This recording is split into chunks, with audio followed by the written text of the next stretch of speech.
So here, bringing you with a brand new video. Today we're going to be talking about the new Vision Hero card coming out of the Collector's Pack 2017, and it is actually kind of a cool card. I think this card is called Vision Hero Witch Raid or Witch Raider. It's a Dark Warrior effect monster, level 8, 2700 attack and 2900 defense. And what's really weird about this card is that the card is relatively easy to summon. You contribute trap cards to tribute summon this. For the tribute summon of this card in face of attack position. That's really good.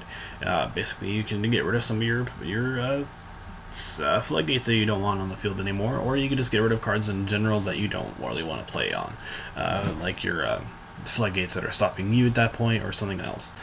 So that's a really good effect, I think. And the first and only effect is when this card is normal summon, you can destroy all spell and trap cards your opponent controls. During the turn this card is activated, you cannot special summon monsters except hero monsters. Unfortunately, this card is not on special summon, so you can't just special summon this card from the graveyard, blow everything up, and then just have it lead the field because you're special summoning through Call the Haunted or something of the like.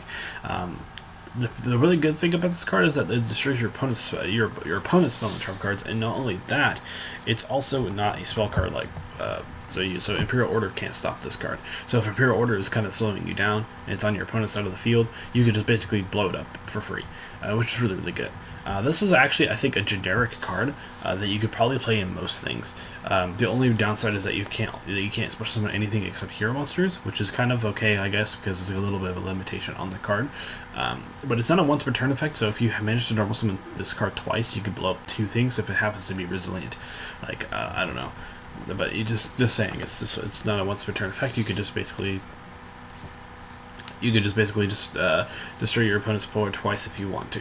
I think this is a very good card. The stat line on this card is very good for a monster that is very easy to summon. So yeah, tell me what you guys think about this card in the comment section down below. I'll see you guys in the next video. This has been Team Metamorphos, and I'll be signing